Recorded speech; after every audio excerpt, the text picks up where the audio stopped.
Murder on the Aegean Star, a Jane Parsons investigation. Chapter 1, Embarkation at Dover.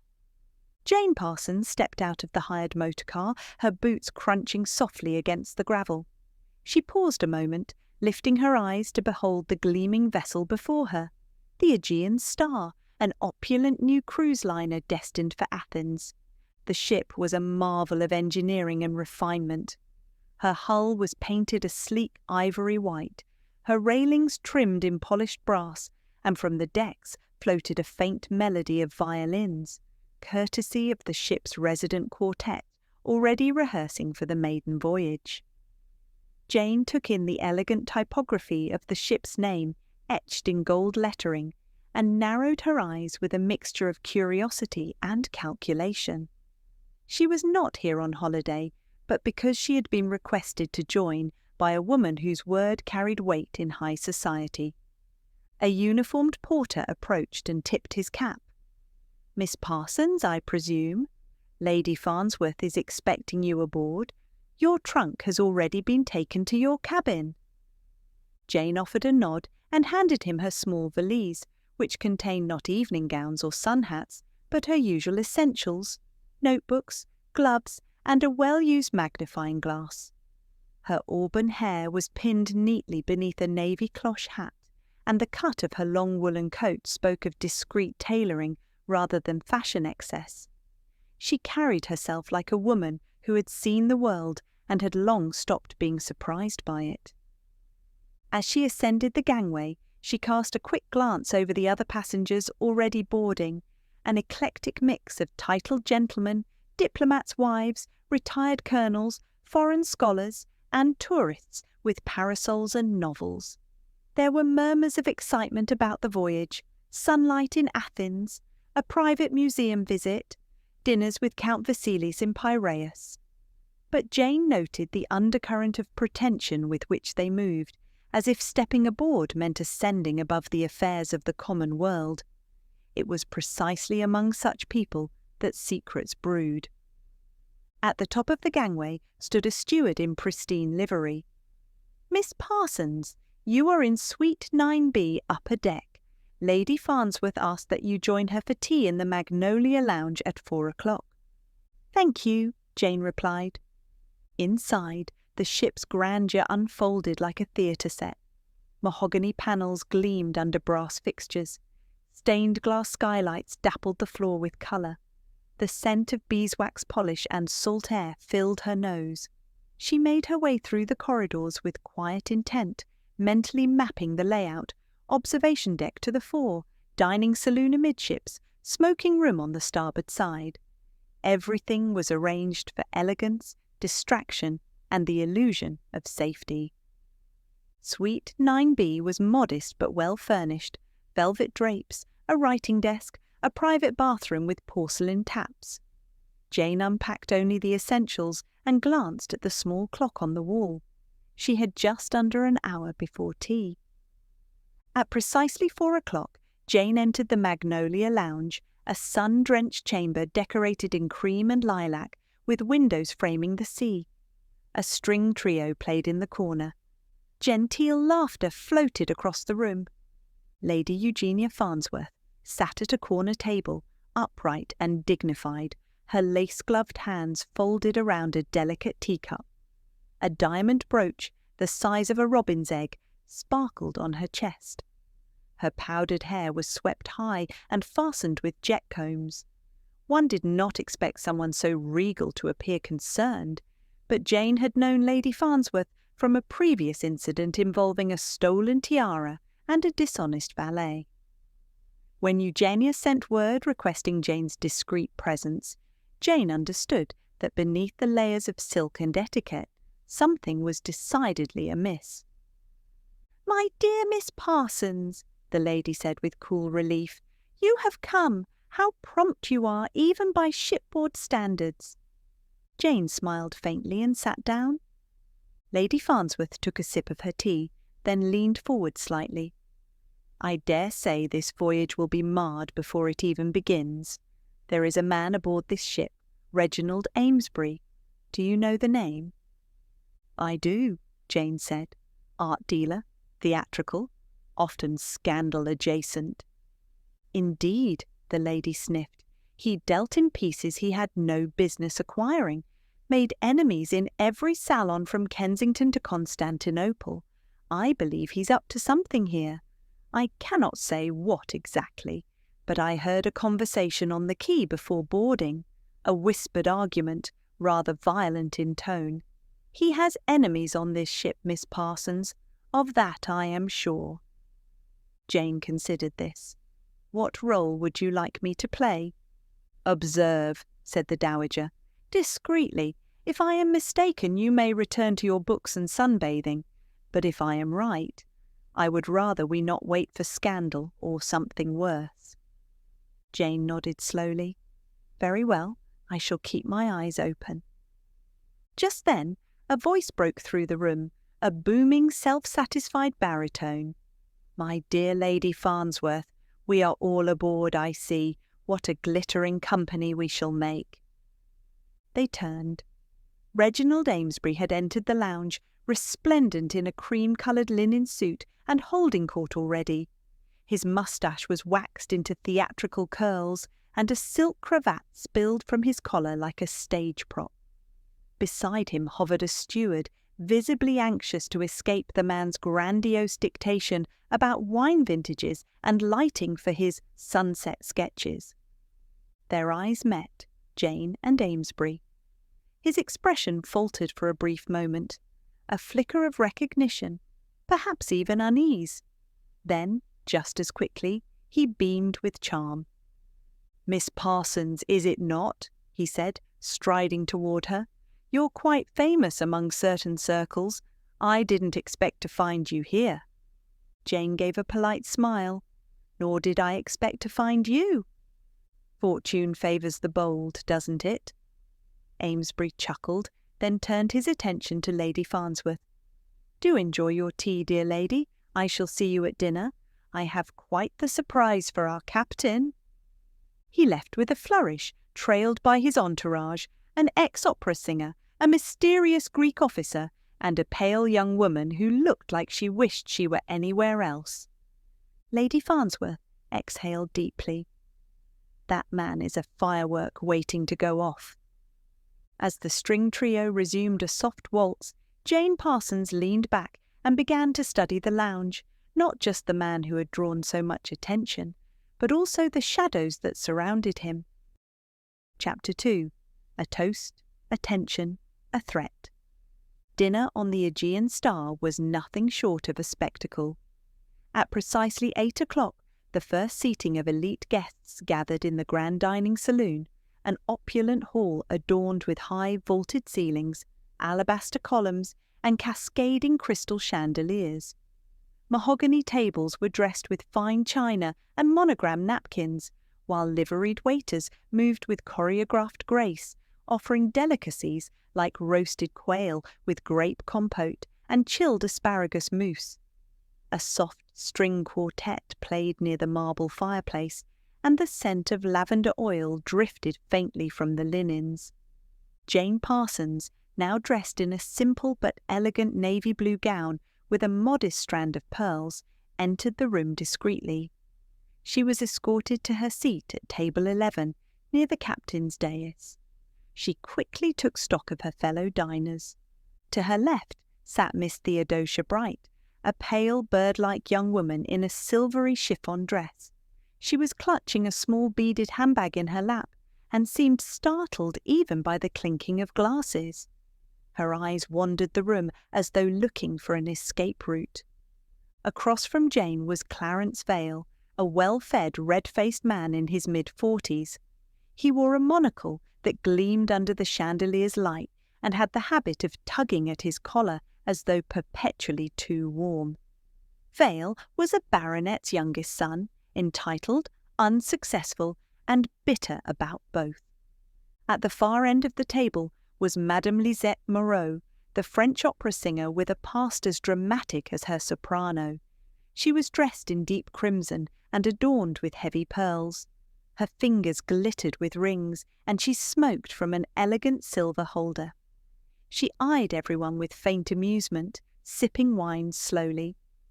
A waiter placed a flute of champagne before each guest, and moments later Reginald Amesbury arrived, fashionably late and clearly delighted by the attention his entrance attracted.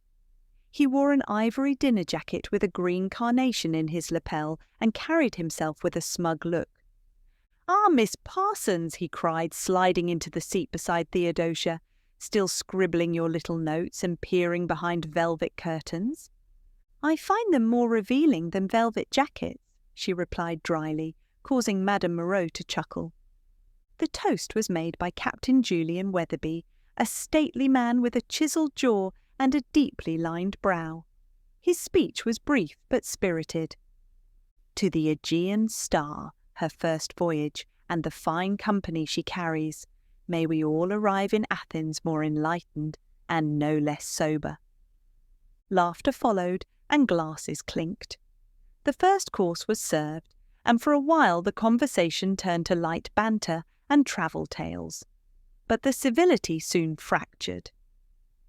"Speaking of enlightenment," Reginald Amesbury said, raising his voice slightly, "I had the distinct displeasure of encountering a painting last week in Mayfair, purported to be a lost pre-Raphaelite.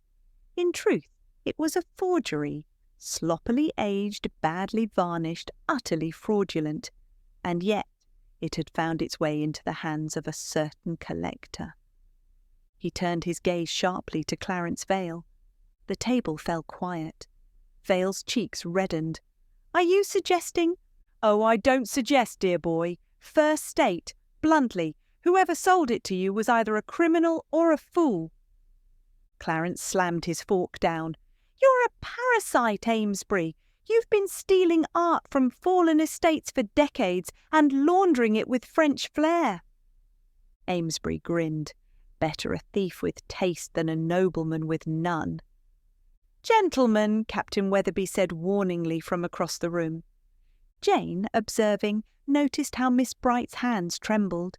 She quickly reached for her water-glass, but spilled it slightly as she did. Amesbury, ever theatrical, turned to her and smiled with mock sympathy.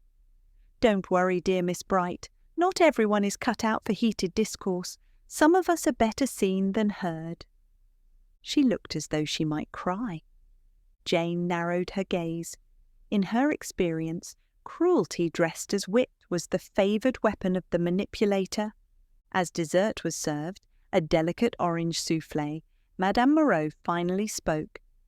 "You know, Reginald," she said lazily, "I once heard you praise that very painting before the sale." Amesbury's grin faltered. "Oui," she continued, tapping ash into a porcelain tray. "You showed it off at your salon in France last summer, so either you were deceived, or you did the deceiving." There was a beat of silence. Then he laughed too loudly. "Ah, Lisette, always the dramatist, still singing in minor keys, I see." Moreau merely smirked. "And still lying in major chords, I hear." Captain Weatherby rose, signalling the end of the dinner. "Ladies and gentlemen, we thank you for gracing the first night of our voyage. Tomorrow we pass through the Strait of Gibraltar. We invite you all to a sunrise promenade and continental breakfast on the upper deck." The guests stood, murmuring their good nights. As Jane turned to leave, a waiter handed her a folded note. No name, just a single line written in careful script. "He won't survive this voyage." She glanced around quickly. The waiter was already gone, lost in the swirl of black jackets and rustling skirts. Jane slipped the note into her purse and looked back once more at the guests. Vale was arguing with a steward about cigars. Theodosia Bright had vanished almost instantly. Madame Moreau was still seated, dabbing her lips with a silk handkerchief, staring thoughtfully at the now empty seat where Amesbury had sat. And Amesbury himself? He had gone off to the smoking lounge with a loud proclamation about brandy. Chapter 3. Death in the Aegean Morning. The early morning sun filtered through gauzy curtains as the Aegean Star sliced through calm Mediterranean waters. Jane Parsons rose early, as was her habit. A light breeze drifted through her window as she buttoned her coat and secured her leather notebook in its satchel. The air smelled faintly of salt and polish. From her suite, she could already hear the stirrings of breakfast being prepared, cups clinking, silverware arranged, the murmurs of stewards moving swiftly. She made her way to the promenade deck just after 6, her boots echoing lightly against the teak floorboards. The sea was a sheet of endless blue, and the Strait of Gibraltar lay ahead. Passengers, some wrapped in shawls and dressing gowns, sipped coffee in wicker chairs, marvelling at the rock formations in the distance. A light mist still lingered above the water, giving everything a dream-like hue. But Jane's tranquillity was short-lived. At exactly 6:32 a.m., a shriek split the air, piercing, ragged and unmistakably real. It came from the Emerald Corridor, the hall of first-class suites on the upper deck. The sound was followed by a loud crash and the hurried slap of running feet. Passengers turned, startled. Jane was already moving. By the time she arrived at Suite 6A, a small crowd had gathered. A steward, young, panicked, was clutching the doorframe, his face ashen. It was open. The door was ajar. I thought he'd left for breakfast, but he's... Jane pushed gently past him and stepped into the cabin. The room was suffused with morning light, but what it revealed was anything but peaceful.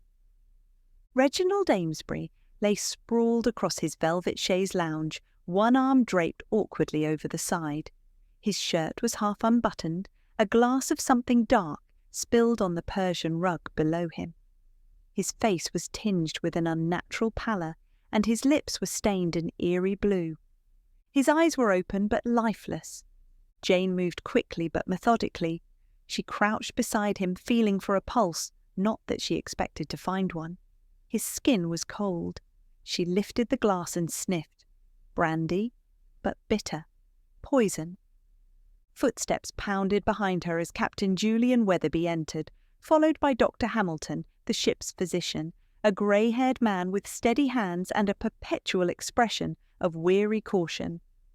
"Stand back, all of you," the captain commanded. "Doctor?" Dr. Hamilton knelt beside the body. He examined the eyes, the neck, the tongue. "Dead at least 2, perhaps 3 hours," he murmured. "Likely sometime between 3 and 4 this morning. Poison, I'd wager." Weatherby looked grim. "Miss Parsons?" Jane rose. "It appears we have a murder aboard, Captain." The steward who had discovered the body wrung his hands. "I swear, sir, I came to deliver his breakfast. I knocked, no answer. I tried the door and—" "You did well to alert us," said the captain. "Now return to the steward's lounge and speak to no one else until I come." He turned to Jane. "You're familiar with inquiries such as this. May I rely on your assistance?" She gave a measured nod. "Yes, but I must be allowed full access. Discreetly. You and I both know panic travels faster than steam on a ship this size." The captain sighed. "Agreed. I'll instruct the crew. We'll keep it quiet for now. The official word is that Mr. Amesbury has taken ill and is resting." "Let's hope he rests in peace," Jane murmured, turning back to the body. She noted several curious details. The glass had no lipstick or foreign smudges. He had poured the drink himself. The door was unlocked. Odd, for a man as self-important and guarded as Amesbury. There were 2 small ash flakes on the edge of the rug, different from the brand he had smoked the night before. A burned envelope in the small fireplace, its corners still visible among the ashes. She pulled on her gloves and used a silver letter opener to pry the remnants from the grate. The parchment bore a red wax seal, mostly melted now, but she could just make out the initial C. Clarence Vale or Captain Stavros? "Dr. Hamilton," she asked, "can you confirm whether the poison was ingested or injected?" "I will need time," he said, frowning, "but my preliminary view, based on the mouth and discoloration, is that it was ingested. The digestive system will show more."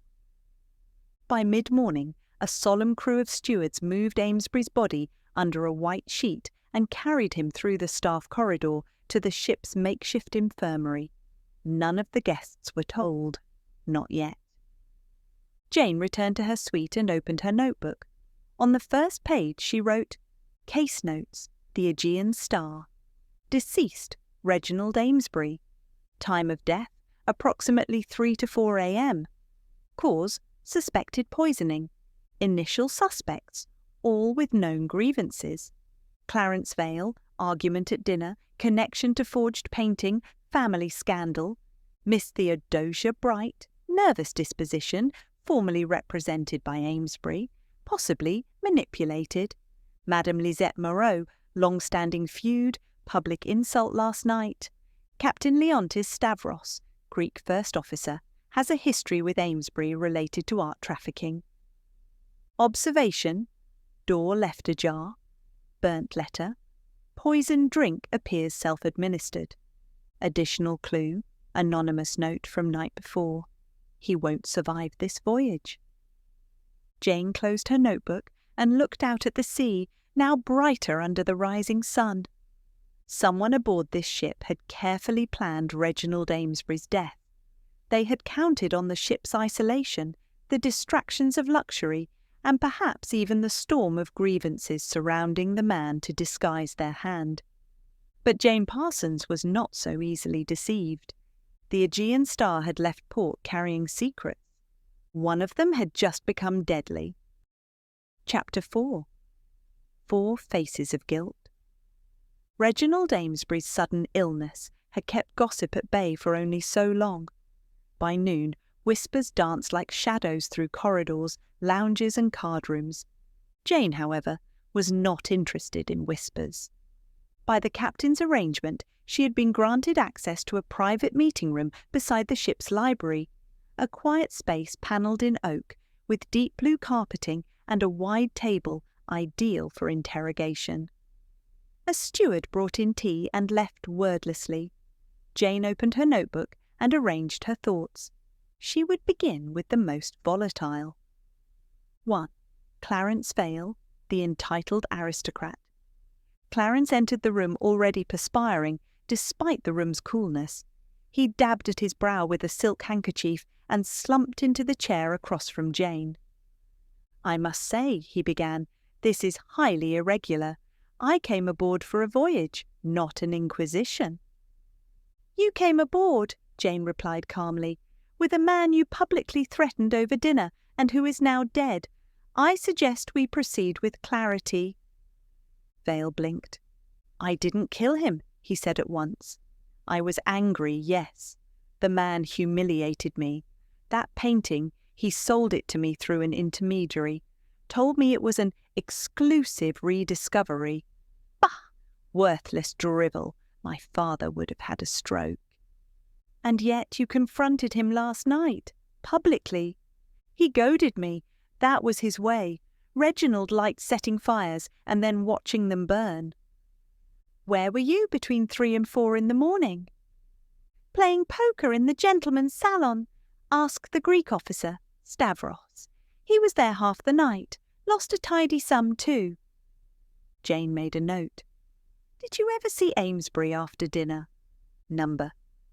"He stormed off, muttering about brandy and people of no taste." "Do you recognise this?" she asked, placing a fragment of the burnt envelope, the corner with the red wax C, on the table. Vale leaned forward, squinting, then scoffed. "No idea. Could be anyone. Coincidence, surely."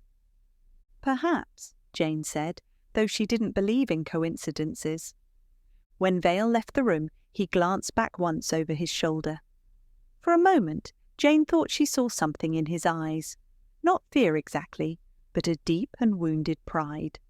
He was a man who'd built his identity on status, and Amesbury had stripped it bare. 2. Miss Theodosia Bright, the nervous protégée. Miss Bright entered with all the confidence of a cornered rabbit. She wore the same dress from the night before, slightly wrinkled, and carried a handkerchief embroidered with violets, which she twisted relentlessly between pale fingers. "Please sit, Miss Bright," Jane offered gently. The young woman obeyed, folding into the chair like she hoped to disappear into it. "Miss Bright, you were once represented by Mr. Amesbury, is that correct?" "Yes," she whispered. 2 years ago."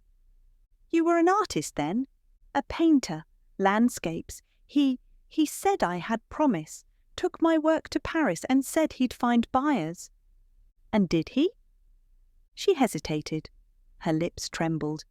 "He did, but he changed my work, painted over it, adjusted the style. He said collectors wanted something more. He altered my signature. When I protested, he dropped me, called me naive." Jane nodded. "That must have been difficult." "I was ashamed," she said. "I lost the respect of my family. No one believes in a female artist without a patron. I tried to warn another girl he was manipulating, and he threatened to ruin me." "Did you see him last night after dinner?" "Number I left as soon as I could. I returned to my cabin and locked the door." "Anyone who can confirm that?" She blinked. "Number Y? I don't socialize much." Jane paused.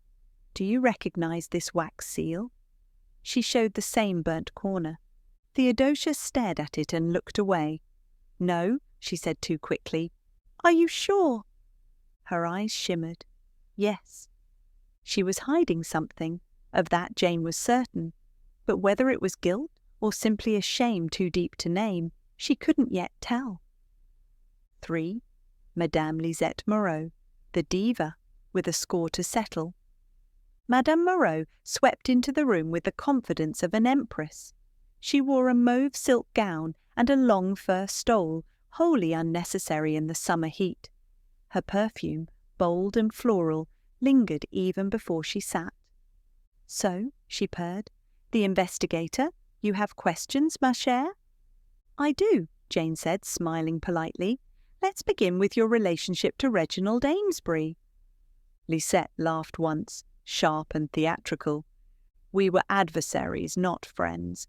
Once, long ago, he was a guest in my villa in the south of France. We were both ambitious. He promised to fund a tour, and I introduced him to a collector in Monaco. That collector later accused Reginald of selling forged manuscripts. I was embarrassed, angry. We never spoke again, until this voyage." "And yet you dined at the same table, only because the captain arranged the seating." "Did you leave the table with Amesbury?" "Number 1 stayed and had port with the captain, then returned to my room. I was tired. I don't rise for sunrise promenades."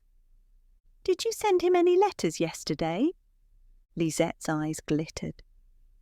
"Number, but I did receive one.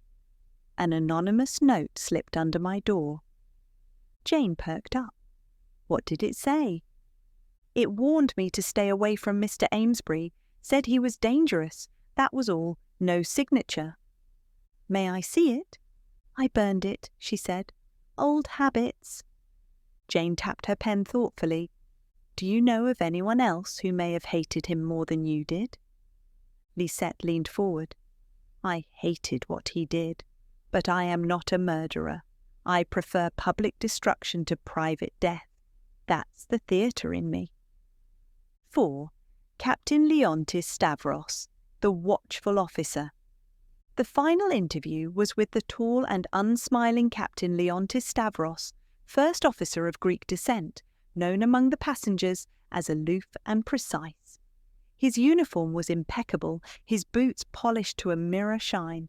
He saluted Jane formally before sitting. "You were present during the poker game last night?" she asked. "Yes, until just past 2:45 a.m. Mr. Vale and 2 others were with me. Amesbury did not attend." "What was your opinion of Mr. Amesbury?" Stavros's jaw tightened. "He trafficked in art, some of it stolen." "Stolen?" "Yes, I served with the Hellenic Navy once. Years ago an ancient amphora disappeared from a guarded site in Thessaloniki. It surfaced in London under an anonymous sail. The description matched one Amesbury bragged about possessing. Did you ever confront him? Number. There was no proof, and I do not deal in innuendo. Where were you between 3 and 4? In my quarters, alone. Would you have killed him if you had the chance? Stavros met her gaze. Number. But I am not sorry he is dead. With all 4 interviews complete, Jane closed her notebook slowly. Each of them had motive. Each had opportunity, or at least gaps in their alibis. And yet, something felt off. Too neat, too arranged. She rose and stepped out onto the starboard deck, where the wind was brisk and the sea vast. Chapter 5. The Vanishing Letter and the Locked Door. The door to Amesbury's cabin had been ajar when the steward found him, but Amesbury was not the sort of man to leave himself vulnerable. For all his flamboyance, he was careful, especially where his valuables and his reputation were concerned. Something did not seem right. By mid-afternoon, Jane was back in Suite 6A with the captain's permission. The body was gone, the room tidied, perhaps a touch too tidied, but Jane had requested the cleaning crew wait before touching the fireplace grate. She knelt now, pulling on her gloves, sifting carefully through the remnants of burned parchment. There were more scraps than she had initially noticed. One bore a faint watermark, Aegean Star stationery. Another had a sliver of fine handwriting, "Give you what is owed, but you must." A letter, written to Reginald Amesbury. Burned, yes, but hastily. Why destroy a letter if it were harmless? Jane murmured aloud. She turned suddenly as someone stepped into the room. It was Theodosia Bright, her cheeks flushed. I'm sorry, she stammered. I shouldn't be here. I heard the steward say you were in here. I wanted to know, is it true? Is he really dead? Jane studied her a moment. The girl's hands were wringing her gloves again. He is. Theodosia swallowed, then glanced at the fireplace. He used to write letters to himself, you know. Pardon? Reginald, when I was working with him I found out. He'd draft letters from fictitious collectors or noblemen, praising his taste, thanking him for his acquisitions. Then he'd leave them lying around for guests or clients to find. He was always curating his own myth. Jane raised an eyebrow. And do you think the letter he burned was one of his own creations? Theodosia hesitated. Number, that one was different. I saw it. Jane stood. You saw the letter? I didn't read it fully, she said quickly. Just a glance. It was on his writing desk yesterday. It looked angry, bold handwriting, and it wasn't his. Someone threatened him. I'm sure of it. Do you recall any part of what it said? Theodosia looked down. Just something about repayment, retribution, and something like, you've hidden it long enough. That's all I saw. It wasn't much, but it was more than Jane had before. Thank you, Miss Bright. That was helpful. As Theodosia left, Jane stood alone in the dead man's cabin, the sound of the sea faint through the porthole. If someone had sent a threatening letter, then visited Amesbury in the night, how had they gained access? She stepped into the hallway and inspected the door. The lock was an older Yale mechanism, simple, not easily forced, but not impossible either. No scratches, no damage. But then a curious thought occurred to her. She summoned the steward, a lanky young man named Edwin, who had discovered the body. When you entered the room this morning, Jane asked, was the door open or closed? Just slightly ajar, miss. I knocked and it swung in gently. I didn't need my key. Was it latched? No, miss. Are the doors in this corridor fitted with self-locking latches? Yes, miss. As soon as you shut them properly, they click into place. Jane turned and tried it for herself. She pulled the door shut without locking it, and it latched with a soft click. Then she pushed. The door didn't budge, not unless unlocked with a key or opened from within. So how? she said aloud. "Did it come to be ajar?" That evening, Jane took an unusual step. With Captain Weatherby's assistance, she arranged a quiet reenactment of the timeline. 3 stewards helped her, under cover of performing maintenance duties. They began at 2:45 a.m., the time Captain Stavros and Clarence Vale claimed they ended their poker game. Amesbury's steward confirmed he had last seen his employer at around 10:15 p.m. returning from the smoking room. The steward had delivered a bottle of brandy and left soon after. Jane paced the corridor. From 2:45 a.m. to 4 a.m., the hallway had been largely empty. 2 stewards on night duty passed through only once, around 3:30, and reported the corridor as quiet. The lights dimmed, all doors closed. But then Edwin, the steward who discovered the body, added something odd. "Now that you mention it, miss," he said, "I thought I heard a door open and close softly sometime in the middle of the night. Not unusual, mind you. Could have been someone stepping out for air. But it seemed like someone was trying to be quiet about it." Jane stood at the end of the corridor and looked down its length. Quiet steps. A door left ajar, deliberately.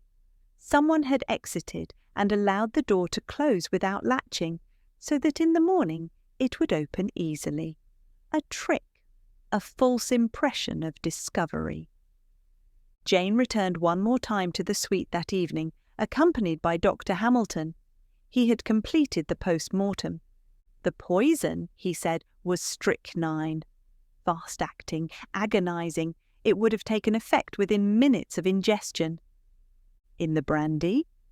Almost certainly, but here's what's curious. There was a second glass on the shelf, clean, unused, but it was placed beside the decanter as if someone had intended to drink, and then changed their mind. Jane walked to the shelf and stared at it. 2 glasses, she murmured, 1 drunk, 1 left untouched. Suddenly, the memory of Madame Moreau's words returned. "I prefer public destruction to private death." Or perhaps one guest had come intending conversation or confrontation, but instead left behind a poisoned drink and a carefully propped door.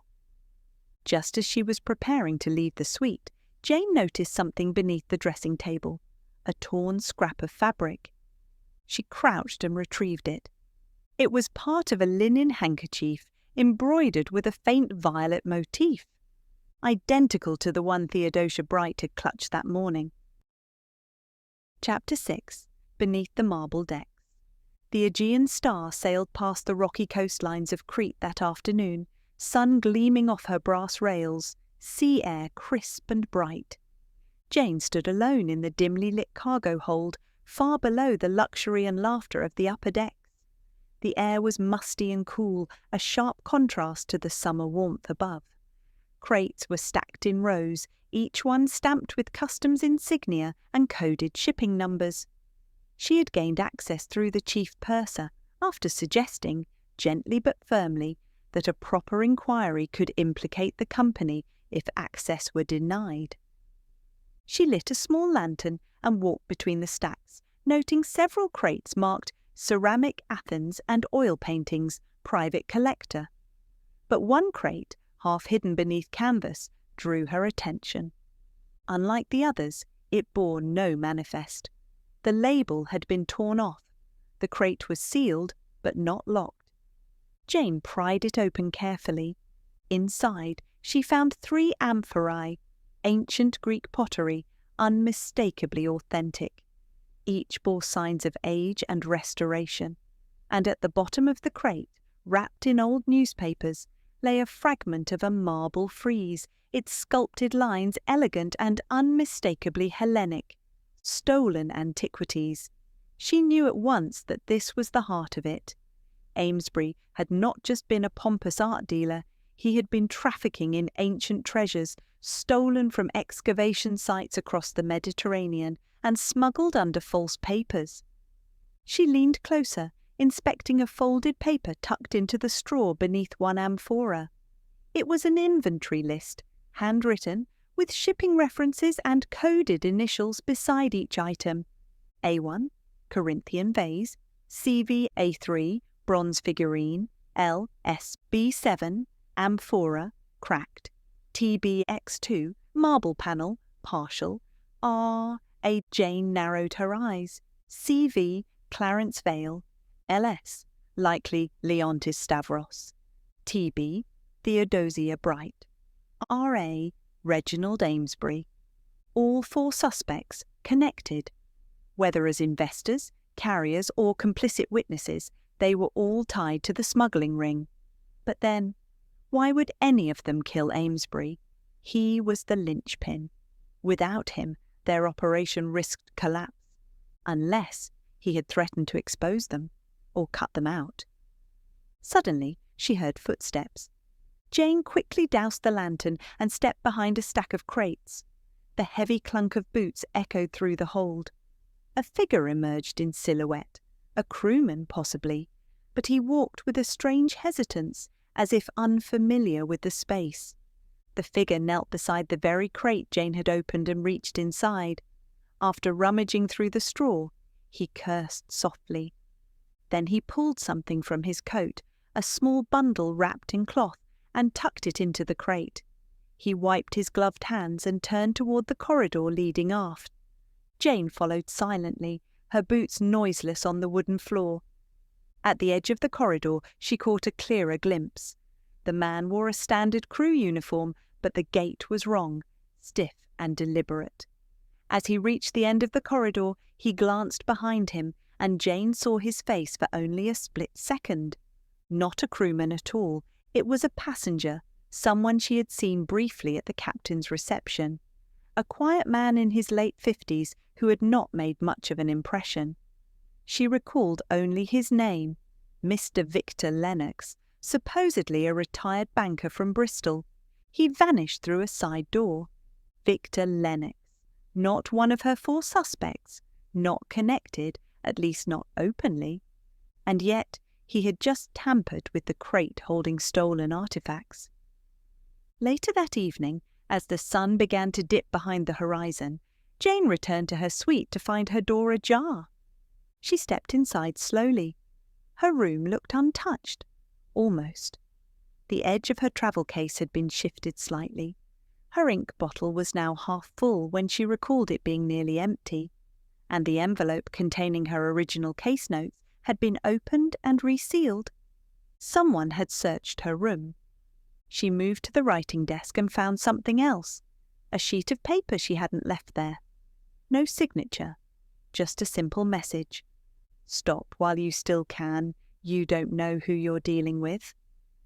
As darkness fell over the Aegean, Jane summoned Captain Weatherby to her suite and laid out what she had discovered.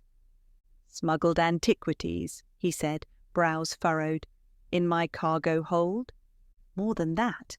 A conspiracy that involves not only Amesbury and possibly your officers, but a man who has been posing as a passenger, Victor Lennox. I believe he boarded under a false name. His behaviour tonight was not that of a retired banker." The captain exhaled. "I'll have him brought to my quarters discreetly, and I'll question Stavros personally." "Do it quickly," Jane said. "The man who killed Amesbury is not finished yet, and they're watching me." At midnight, Jane could not sleep. She stepped out onto the promenade deck for fresh air. As she walked past the stairwell leading down to the lower deck, she heard a sudden metallic clang, like a tool dropped in haste. She moved cautiously toward the sound. A shadow lunged. Jane staggered backward just in time, narrowly dodging the blunt force of a crowbar swung at her head. She fell, struck her shoulder, but scrambled to her feet. The attacker was masked, wearing a crew coat. Without a word, he turned and bolted down the stairwell. Jane gave chase, her shoulder throbbing, but the figure was fast and vanished down a maintenance hatch before she could catch up. Someone wanted her off this case, someone very close. Chapter 7. A Killer in the Shadows. Morning dawned over the Aegean Sea in a blaze of golden rose, but the Aegean Star moved with a nervous hush. The ship was nearing the Greek port of Piraeus. Athens lay just beyond the horizon, yet there was no anticipation among the passengers, only an undercurrent of unease that rippled through breakfast parlours and promenade decks. Reginald Amesbury was still ill, according to the official story, but no one truly believed it anymore. Passengers whispered behind raised newspapers, speculated between courses, and cast furtive glances at their fellow travellers. Jane Parsons, bruised and aching from the previous night's assault, moved with quiet purpose through the ship. She had spent the early hours cross-referencing shipping manifests, crew lists, and passenger records. Now she was ready. It was time to end it. At precisely 10 o'clock, by Captain Weatherby's arrangement, Jane assembled the relevant parties in the Palm Court Lounge, an elegant space with domed windows and pale green walls.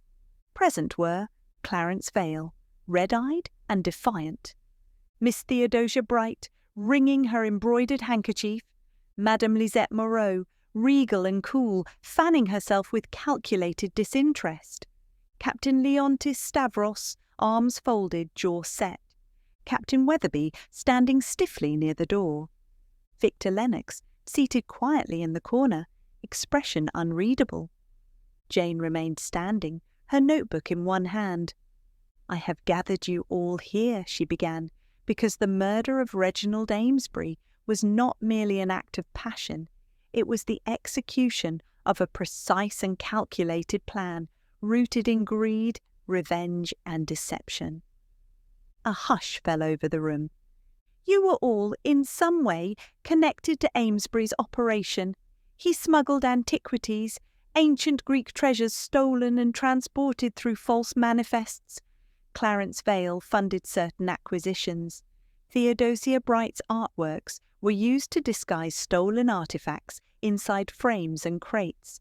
Captain Stavros ensured safe passage through inspections, and Madame Moreau provided introductions in the European art world, long before their feud." Lisette raised an eyebrow but did not interrupt. "Each of you had reason to hate Amesbury, but none of you, I believe, delivered the fatal blow." Now the room stirred. Jane turned toward the seated man in the corner. "The true murderer is someone who moved quietly among us, who had access to the cargo hold, who knew how to manipulate documents, who wore a disguise so convincing even the crew believed he belonged." She crossed the room and faced him directly. "Victor Lennox," she said, "or should I say Professor Elias Crawford, formerly of the Athens Antiquities Board, dismissed after a scandal involving a missing artifact, publicly disgraced, financially ruined, and humiliated by one man in particular, Reginald Amesbury." Lennox's expression did not change, but his fingers tightened around the arm of the chair. "You boarded this ship under a false identity," Jane continued. "You followed Amesbury's schedule, matched your voyage to his route. You knew he'd have access to priceless antiquities once we reached Greece, and you knew, if you didn't stop him, he would profit once again from what should have been preserved." Clarence Vale frowned. "So you are saying this man is not a banker?" "No," Jane said. "I'm saying he's a man who once tried to expose Amesbury and failed. This voyage was not about justice. It was about revenge. He sent the warning letter. He planted evidence in the cargo to incriminate others. He attempted to silence me last night." Victor Lennox finally spoke, his voice low and even. "You are clever, Miss Parsons." "Not clever," Jane replied. "Observant. When I found the inventory list in the crate, I realized something odd. Every suspect's initials were listed, but yours were not. And yet, I saw you tampering with the crate. Why plant something in it unless you were shaping the narrative?" She turned to the others. "He burned the letter after poisoning Amesbury, destroying any trace of motive, left the door ajar so it appeared someone else had done it, and wore a crew coat to attack me, hoping I'd retreat. But he didn't count on this ship having its own detective." Captain Weatherby stepped forward. "Mr. Lennox, You will be confined to quarters until we reach Piraeus. There, you will be turned over to Greek authorities." Lennox stood slowly. "You know what he did," he said bitterly. "You all know. He ruined lives. He bled history for profit." Jane's eyes narrowed. "You could have exposed him through the proper channels. You chose murder instead." He was led out, silent and still, like a man resigned to his fate. With Lennox gone, Jane turned back to the group. "You may all breathe easier, but not too deeply. The authorities in Athens will wish to speak with you about your involvement in the smuggling ring. I suggest you cooperate." Clarence Vale slumped in his chair. Theodosia Bright looked near tears. Madame Moreau lit a cigarette with trembling fingers and exhaled a long, slow cloud. By the time the Aegean Star reached Piraeus, the mood had shifted. Rumours turned to speculation, and Jane's quiet presence had become the subject of admiring whispers. A few passengers even mistook her for a lady from Scotland Yard. Lady Eugenia Farnsworth, waiting by the gangplank with a parasol and a knowing smile, approached Jane. "You always find them, don't you?" Jane smiled faintly. "Eventually. They're rarely where we expect." "And now? I believe a little time in Athens, without poison or pretense, might be nice." As the ship docked and the Greek coastline shimmered in the afternoon sun, Jane Parsons stepped off the Aegean Star, not triumphant, but steady. She had exposed a killer, dismantled a conspiracy, and brought justice aboard a ship where everyone had something to hide. But she knew the seas were wide, and the shadows followed even under golden skies.